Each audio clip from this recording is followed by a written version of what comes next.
Well, today, hopefully, I get a little something done today. Supposed to be pretty nice for a change. I think I had the rest of them. Yesterday, I just had a lot of stuff to do. I had to get grass. I know that was Thursday. I had to cut the grass and everything, cut the grass and weed eat. So I was off Thursday.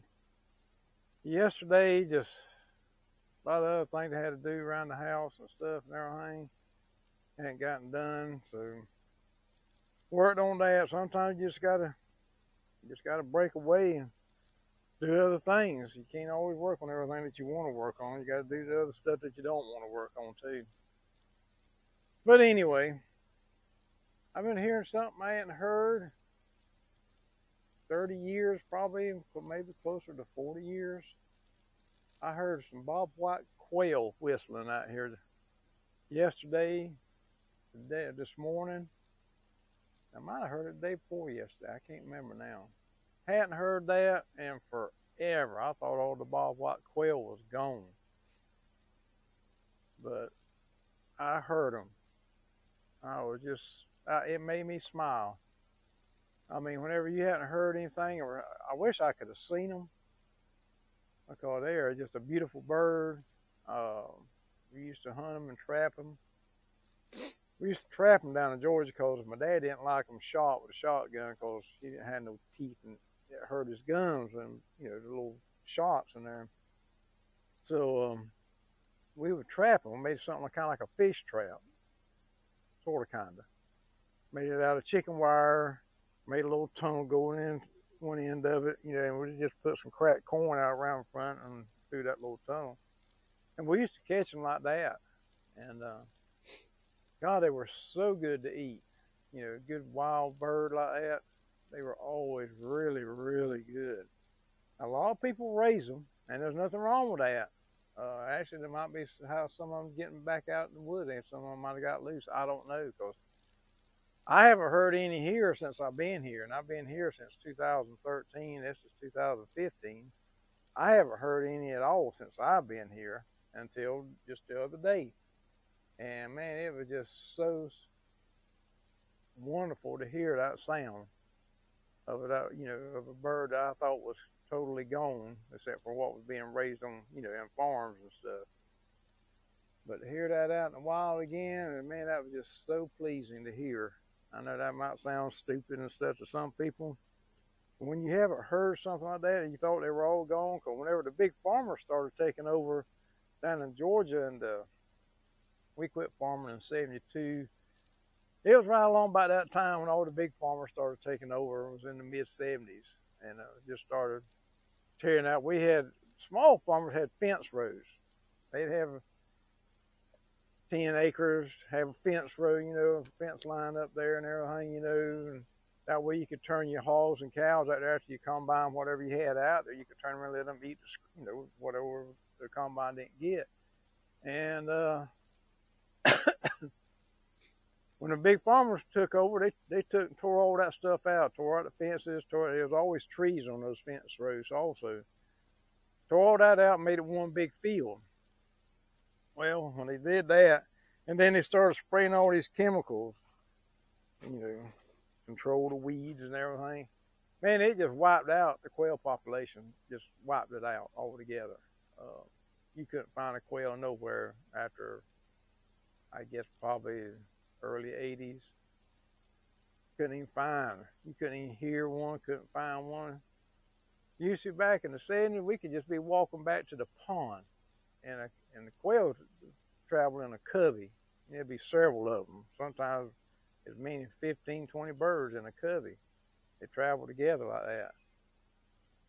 And you'd always, most of the time run up a covey of quail and they'd fly up. And they don't fly much like a regular bird. I don't know if most people probably don't know what a quail is, but they're more of like a bird, a land bird like a turkey. Turkey can fly, but they can't fly far. They can fly up in the tree, or they can fly like from here to the other side of my yard, maybe, or something like that. That's as far as they'll fly, and they lay their nest. Their nest is on the ground, so they lay their eggs on the ground. quail was the same way. They lay their eggs on the ground. They'd make them a nest somewhere under some leaves, under a little bush or something or other, and that's where they would lay their eggs. And I know picking tobacco. Whenever we'd pick those bottom leaves of tobacco, by God, sometimes I'd see a quail, wild white quail nest, and made one right up under a tobacco leaf. And they lay several eggs too. And being a bird that lays on the ground like that, it was, predators, like foxes, possums, raccoons, whatever, would eat their eggs and the little chicks if they was hatched. So it was a disadvantage. That's the reason I say, I thought they were gone, but I heard that, and I heard it this morning. That's why I started, cutting these pieces of wood here. I heard that bald white quail hollering. They've been hollering around here past three days now. Wonderful sound to hear. Well, let's get back to working on this. Fixing to get up here, and I'm going to put some of these pieces up here that are close to the end of my rafters up there. I'm going to put these up there, and it'll keep the things from twisting up there. I got two. I put up 8 rafters last weekend, and so I'm gonna get them, put these in between them up there, keep them straight. But we'll get on that,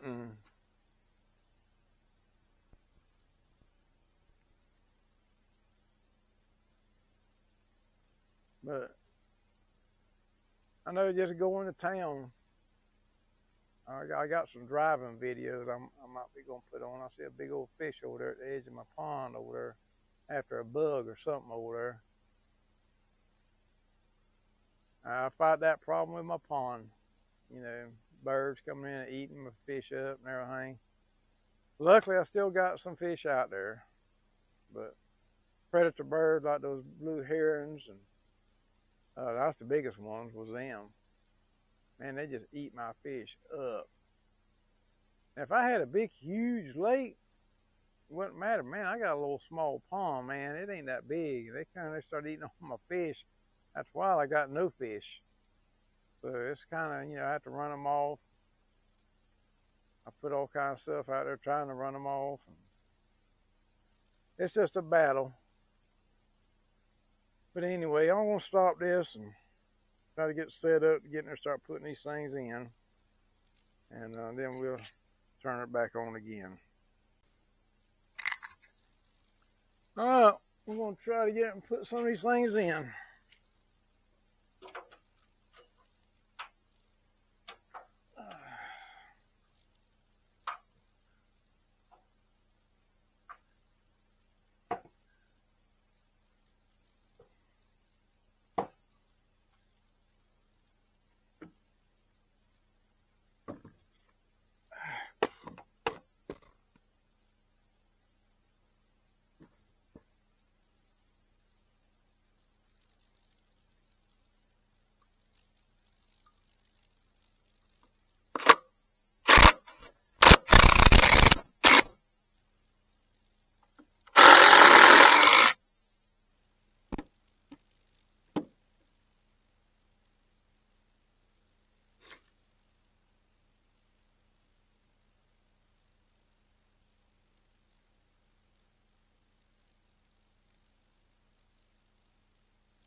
think I'm gonna go and get some of them long screws and start putting those in as I go along too. Let me go get that.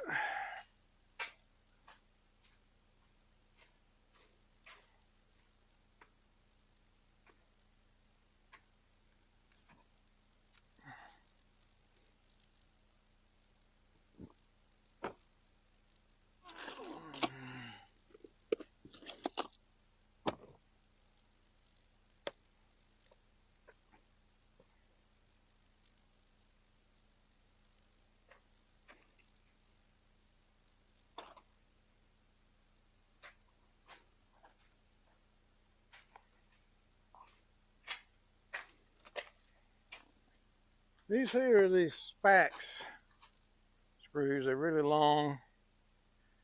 You can run them in from the underside into your rafter up there.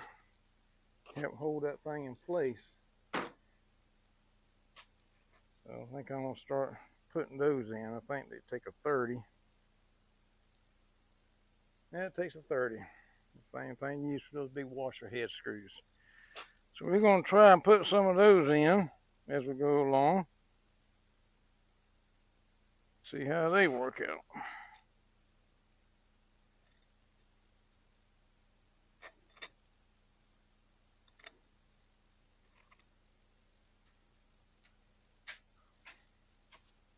Really need an extension on this daggone thing. I might have to go hunt one, I don't know.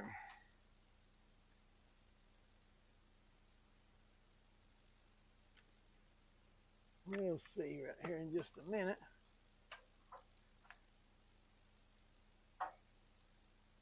Let's see what this looks like.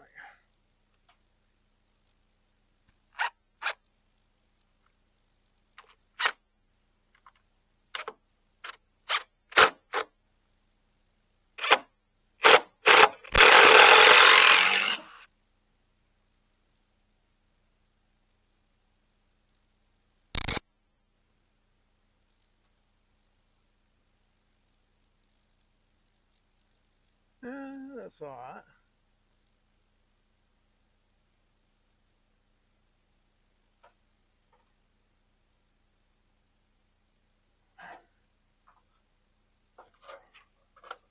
Would be better if I had an extension, though.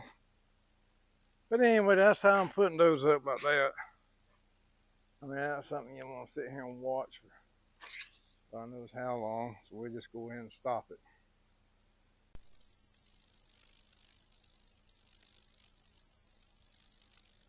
All right. I am going to take this little Klein angle gauge, digital angle gauge. See if I can get a little bit better reading on my angle on my cut, because sometimes they don't want to match up to that ridge beam correct. So I'm gonna go out there with this and see what it does, what it shows me, what the angle is. Of course, you gotta remember everything's gonna make it could be different. You know, ridge beam could be twisted just a little bit, or the crown in the board in your rafter. That crown can throw it off. So I mean, it's just so many things can make it. Oh, I see these people on YouTube cutting them things, they match up there perfectly. I said, God, they must be freaking geniuses, I guess, because I struggle with it still. So I'm going to take this up and I'm going to get it there. Let me tilt this camera up before I go up. Let's see. Yeah, should be able to see me from right there, I think. Get out there and see what this does. Got my big ass hat on. Sun's baking me out here.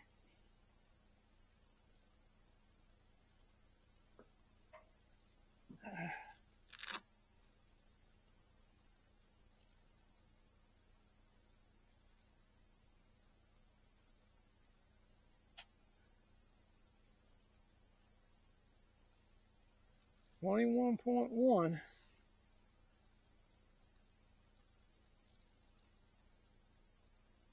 21.7. So every one, I bet you every one is going to be different. 21.3.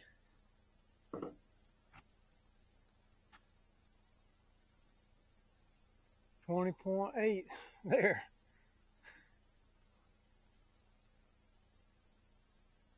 21.4.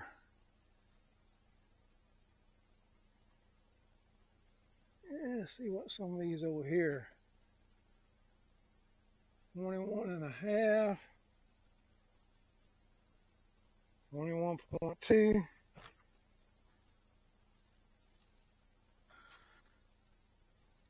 21.7. Plus my whole structure is not square. 21.7, almost 22.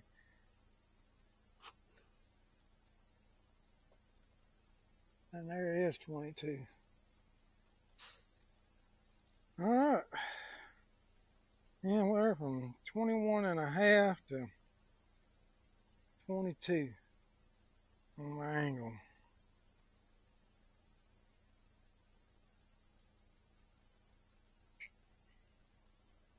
Well,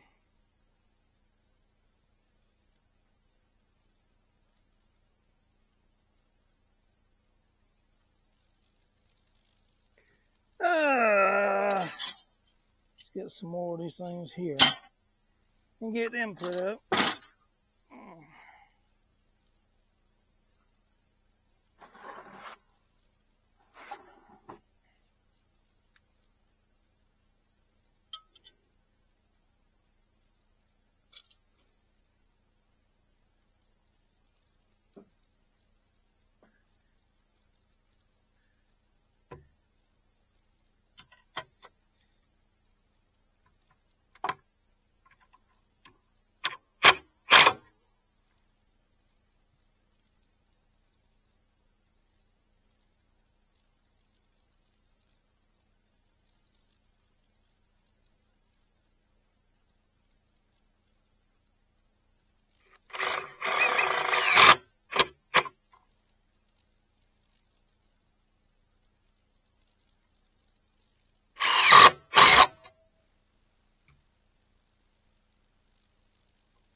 And a quarter be the center.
Oh, damn it. Ah, swell.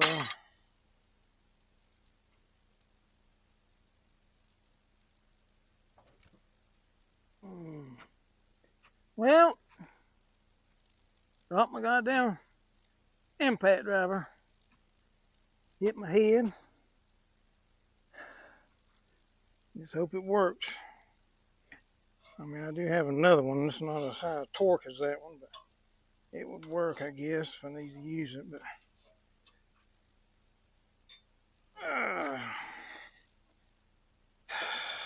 swear. I don't even know how I knocked the damn thing off. I always hung it up before just fine. Well, let's see if it still works.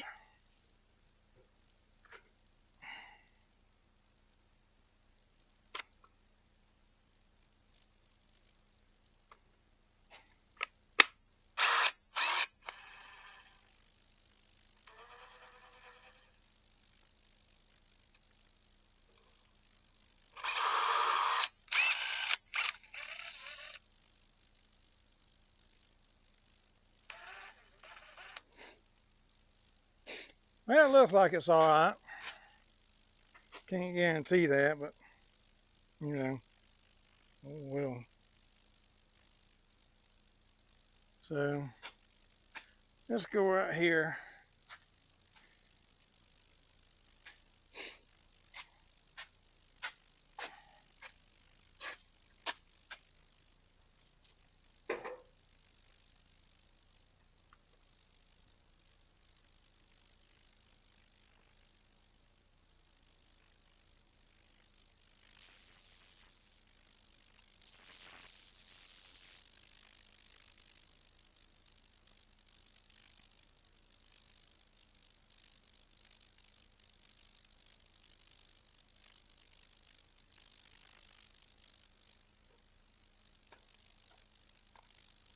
Go get a couple more boards.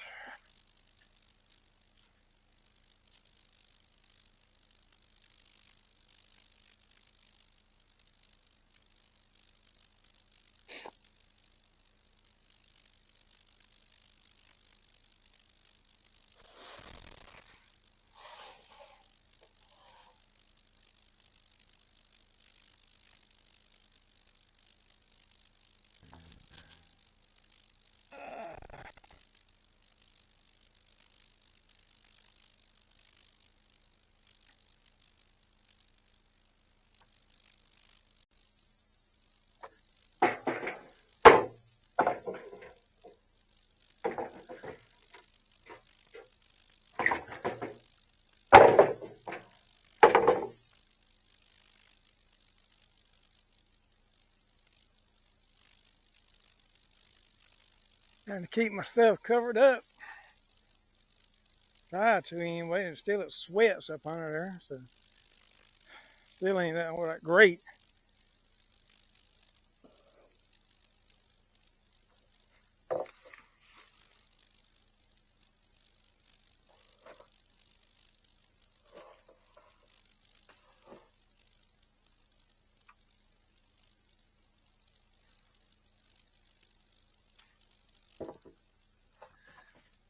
Ah.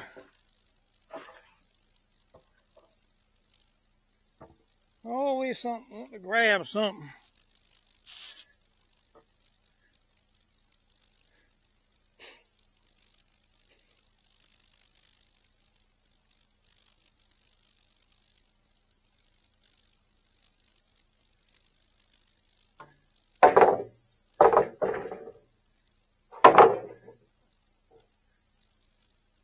Ah.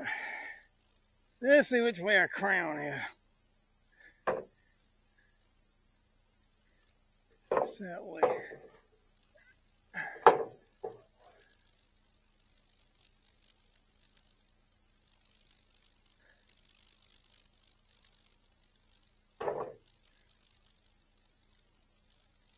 Yeah, that's straight. Got a little bow in it, but it ain't got no crown to it, don't look like. I guess it really don't matter.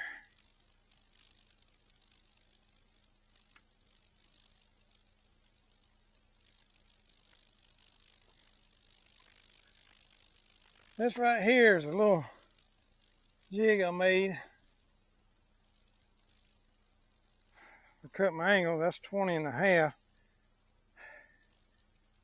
Need to recut it about 21 and a half, I think.